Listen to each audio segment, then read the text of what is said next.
আপনার সন্তান বলতে পারে সকালের খাবারকে ব্রেকফাস্ট বলে।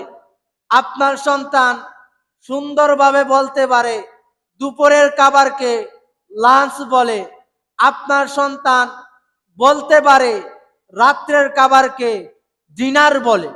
আপনার সন্তানকে ব্রেকফাস্ট শিখাইলেন, আপনার সন্তানকে দুপুরের খাবারকে লাঞ্চ বলে তা শিখাইলেন, আপনার সন্তানকে রাত্রের খাবারকে ডিনার বলে।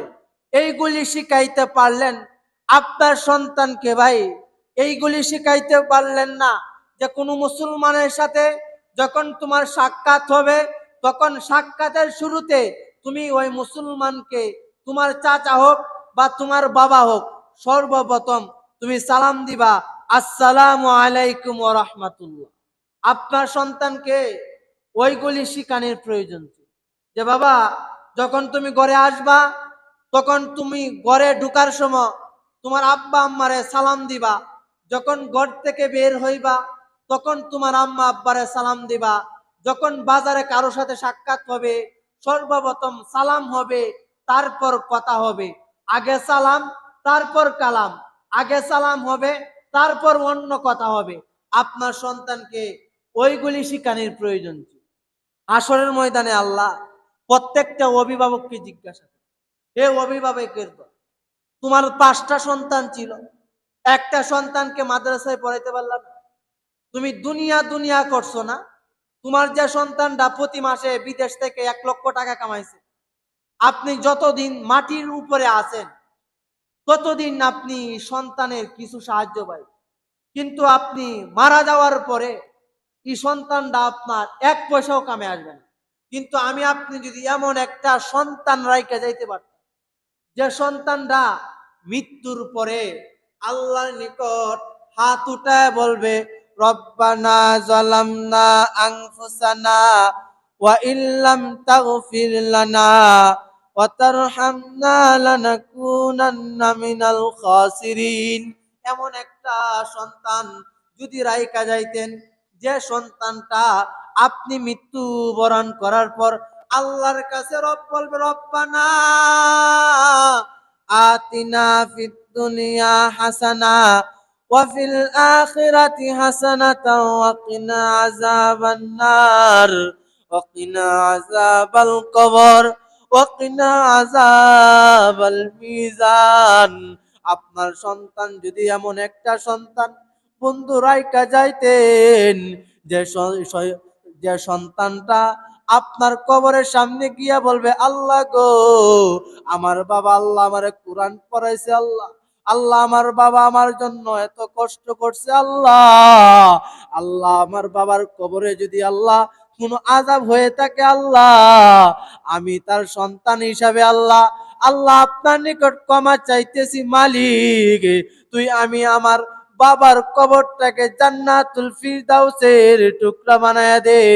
আল্লাহ বলে, বান্দারে, তোর সন্তান যেভাবে আমাদের দাঁড়াইয়া কবরের সামনে গিয়া ইয়াসিন সূরা পয়রা, সূরা ফাতিহা পয়রা, কুল আল্লাহ 3 বার পয়রা আমি আল্লাহর নিকট যখন এইভাবে দোয়া করবে, আর আমি আল্লাহ ফেরেশতাদেরকে বলবো, এ ফেরেশতারা, ওই লোকটা দুনিয়াতে তাইকা তার সন্তানকে লা ইলাহা ইল্লাল্লাহ পড়াইছে, তার সন্তানকে কুরআন পড়াইছে রে ফেরেশতারা।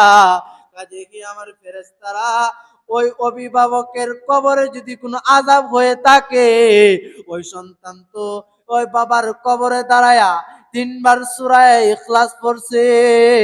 এ ফেরেশতারা রে, এই কুরআনের উসিলা কইরা আমি ওই সন্তানের বাবার জীবনের সমস্ত গুনাহ মাফ কইরা দে।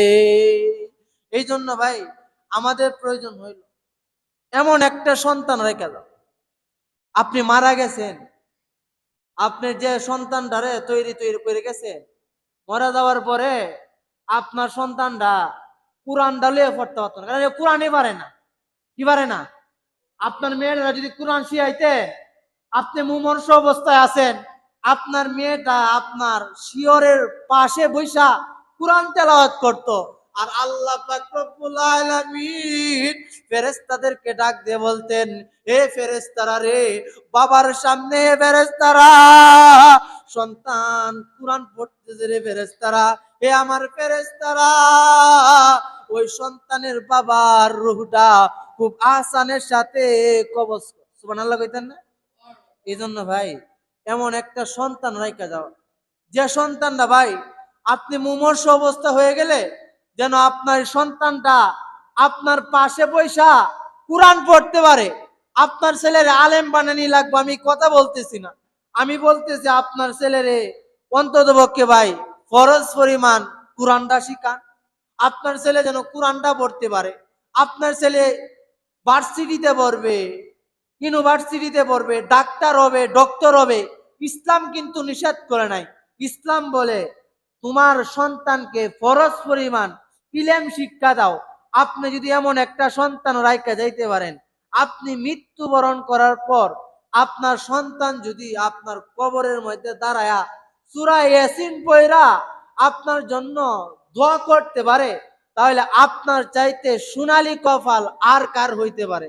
এই জন্য আল্লাহর নবী সাল্লাল্লাহু আলাইহি ওয়াসাল্লাম উম্মতকে বোঝায়, উম্মত রে, কবর এমন একটা ভয়ঙ্কর জায়গা উম্মতে, আমার মেয়ে ফাতেমা যখন মৃত্যুবরণ করে, মৃত্যুবরণ করার পর সাহাবায়ে কেরাম কবর করণ করার জন্য কবরস্থানে চলে যায়। সাহাবায়ে কেরামরা ফাতেমা রাদিয়াল্লাহু তাআলা আনহার কবর খনন করে, আর কবরকে বলেন, হে কবর রে, তোর ভিতরে এমন একটা নারীকে রাখা হইতেছে যে নারীটা হবে জান্নাতি মহিলাদের সর্দারনি। তারপর আবার কবরকে বলেন, হে কবর, তোর মধ্যে এমন একটা মহিলাকে দাফন করে রাইকা যাওয়া হইতেছে যে মহিলাটা জান্নাতি পুরুষদের সর্দার, হাসান হুসাইনের মা। আবার কবরকে বলেন, হে কবর রে, তোর ভিতরে এমন একটা নারীকে রেখে যাওয়া হইতেছে যে নারীটা হইল আল্লাহর নবীর সাহাবী আলী রাদিয়াল্লাহু তাআলা আনহুর স্ত্রী। এ কবর তুই তার সাথে কোনো বেয়াদবি করবে না। আবার কবরকে সাহাবী বলেন, হে কবর রে, তোর ভিতরে এমন একটা নারীকে রাখা হইতেছে কবর যে নারীটার পিতার নাম হইল মুহাম্মদ সাল্লাল্লাহু আলাইহি ওয়াসাল্লাম, যে নবীর কারণে আল্লাহ জান্নাত বানাইলেন, যে নবীর কারণে আল্লাহ 7 আসমান বানাইলেন। কবর উত্তর দেন, হে আমার সাহাবায়ে কেরাম, কে জান্নাতি মহিলাদের সর্দারনি তা আমি চিনি না, কে মুহাম্মাদের মেয়ে তা আমি চিনি না, কে হাসান হুসাইনের মা তা আমি চিনি না, কে আলীর বিবি তা আমি চিনি না। আমি কবর চিনি শুধু আমল আর আমল। আমি কবরের কাছে সে যদি আমলের বিনিময়ে সে যদি জান্নাতে যাইতে পারে, তাহলে সে জান্নাতে যাইতে পারবে। আর যদি সে কবরের মধ্যে আমলের হিসাব না দিতে পারে, তাহলে নবীর মেয়ে হওয়ার পরেও জাহান্নামে যাবে। নাউজুবিল্লাহ কইতেন না? ভাই নবীর মেয়ের ব্যাপারে যদি ফাইসালা হয়, আমি আপনি কোন জামানার কুতুব হয়ে গেছি। এই জন্য ভাই আমার আপনার প্রয়োজন হইল রাসূলুল্লাহ সাল্লাল্লাহু আলাইহি ওয়াসাল্লামের আদর্শ অনুযায়ী চলে। কারণ ভাইরে, আমি আপনি তো ইসলাম মাগনা পাইছি। কেমনে পাইছি ভাই? আমি মুসলমান, আমার বাবা মুসলমান, হ্যাঁ, আমরা তো ইসলাম মাগনা পাইছি, সস্তা পাইছি। তো এই কারণে কি নাই ভাই, আমাদের কদর নাই। কিতাবের মধ্যে বলেন, যে জিনিস সহজে পাওয়া যায় ওই জিনিসের মূল্যায়ন কম থাকে। ঠিক আছে না ভাই? যে জিনিস সহজে পাওয়া যায় ওই জিনিসের মূল্যায়ন কম থাকে। আমি আপনি সহজে ইসলাম পাইছি, তো এই কারণে আমার আপনার নিকট ইসলামের কোনো মূল্যায়ন নেই। একটা নৌ মুসলিম কইতেছে, বাইরে মুসলমানের ঘরে জন্ম হওয়ার পরেও মুসলমানের সন্তানকে কেন নামাজের দাওয়াত দেওয়া লাগবে? কি কইছে ভাই? যে মুসলমানের সন্তানকে কেন নামাজের দাওয়াত দেওয়া লাগবে? যে আল্লাহ সূর্যের আলো ভোগ করতেছে, যে আল্লাহর জমিনে ফসল কইরা জমিন উৎপন্ন করতেছে, ওই আল্লাহর ইবাদত করার জন্য তারে কেন নামাজের দাওয়াত দেওয়া লাগবে? কারণ আল্লাহর নবীর সাহাবী হযরতে বেলাল রাদিয়াল্লাহু তাআলা আনহু উমাইয়ার উমাইয়ার গোলাম ছিলেন। আল্লাহর নবী সাল্লাল্লাহু আলাইহি ওয়াসাল্লাম তার সাহাবী বেলাল রাদিয়াল্লাহু তাআলা আনহু ইসলাম গ্রহণ করার কারণে উমাইয়া বেলালকে কঠিন অত্যাচার আর নির্যাতন করে। আর বেলালকে বলেন, হে বেলাল, ইসলাম ধর্ম ছেড়ে দে। আর ওই বেলাল বলতেছেন, হে উমাইয়া রে, আমার জীবন চইলা যাইতে পারে, কিন্তু আমি বেলাল লা ইলাহা ইল্লাল্লাহ ছাড়তে পারবো না। আল্লাহর নবীর সাহাবী বেলালকে উমাইয়া উত্তপ্ত বালুর মধ্যে পায়ের মধ্যে হাতের মধ্যে হাত বেঁধে পায়ের মধ্যে পা বেঁধে উত্তপ্ত বালুর মধ্যে আল্লাহর নবীর সাহাবী বেলাল রাদিয়াল্লাহু তাআলা আনহুকে বালুর মধ্যে রেখে দেয়। শুধু তাই না, হাত পা বাঁধার পরেও উমাইয়া বুড়া মানুষ আল্লাহর নবীর সাহাবী বেলাল রাদিয়াল্লাহু তাআলা আনহুর বুকের মধ্যে বিশাল বড় একটা পাথর রাখে, যেন বেলাল কালিমা না পড়তে পারে।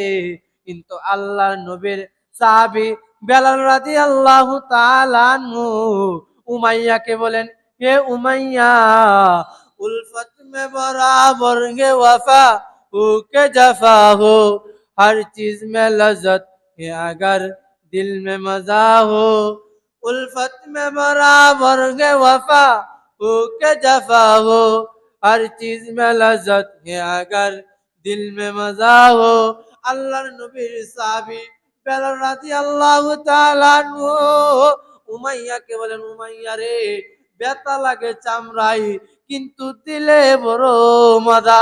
উমাইয়া বলতেছেন, বেলাল রে, তুই লা ইলাহা ইল্লাল্লাহ ছেড়ে দে, তোর বুকের থেকে পাথরগুলি সরাইয়া দিব।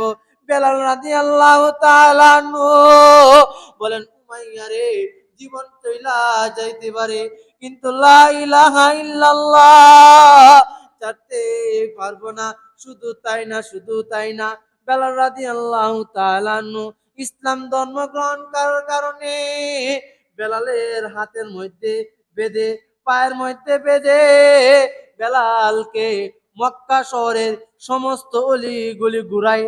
আর বেলাল রাদিয়াল্লাহু তাআলা আনহুর পিঠের চামড়া কষে যায়, বেলালের পিঠ থেকে রক্ত বের হইতেছে।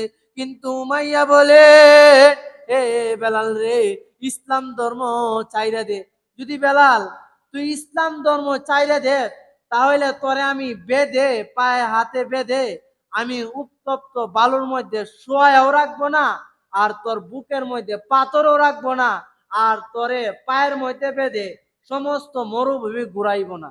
কিন্তু বেলাল রাদিয়াল্লাহু তাআলা আনহু বলতেছেন, হে উমাইয়া, আমার জীবন চইলা যাইতে পারে, কিন্তু আমি লা ইলাহা ইল্লাল্লাহু মুহাম্মাদুর রাসূলুল্লাহ এই কালিমা চাটতে পারবো না। সুবহানাল্লাহ কইতেন না? তাদের ধর্ম ভাই, তারা ইসলামের জন্য এত কষ্ট করছে, এই তাদের এই কষ্টের বিনিময়ে আমি আপনি ইসলাম ধর্ম গ্রহণ ইসলাম পাইছি। তারা যদি আজকে কষ্ট না করত, তারা যদি আজকে এই সাধনা না করত, রাসূলুল্লাহ সাল্লাল্লাহু আলাইহি ওয়াসাল্লামকে ভাই যখন আপনার উহুদ পাহাড়ে যখন রাসূল দাওয়াত দিতে যাইতেছিলেন, তায়েফের কাফেররা যখন আল্লাহর নবী সাল্লাল্লাহু আলাইহি ওয়াসাল্লামকে পাথর দিয়া ঢিল মারে, তখন রাসূলুল্লাহ সাল্লাল্লাহু আলাইহি ওয়াসাল্লামের সমস্ত শরীর ভাই, সমস্ত শরীর রাসূলুল্লাহ সাল্লাল্লাহু আলাইহি ওয়াসাল্লামের রক্তে রঞ্জিত হয়ে যায়। আল্লাহর নবী সাল্লাল্লাহু আলাইহি ওয়াসাল্লাম তার শরীর থেকে যখন রক্ত বের হয়, তিনি তার জামা দিয়ে মুছেন এবং আল্লাহ পাক রব্বুল আলামিন জিব্রাইলকে পাঠান।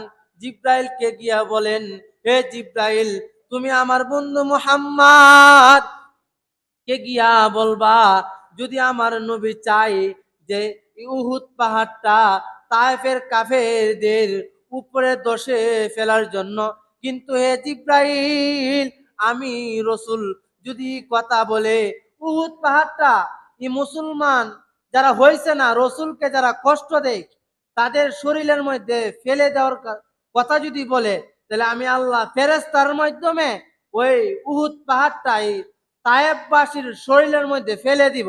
যখন রসুল বলতেছেন, হে ফেরেশতা, তারা আমারে কষ্ট দিতে পারে, তারা হয়তো আমাকে চিনে না, কিন্তু তাদের যে সন্তানাদি আছে তারা তো ইসলাম ধর্ম গ্রহণ করতে পারে, তারা না আমারে কষ্ট দেয়, কিন্তু তারা সন্তানাদি যারা আছে পরবর্তীতে যে সন্তানাদি আসবে তারা তো আমি নবীর কালিমা লা ইলাহা ইল্লাল্লাহ ইসলাম ধর্ম গ্রহণ করবে।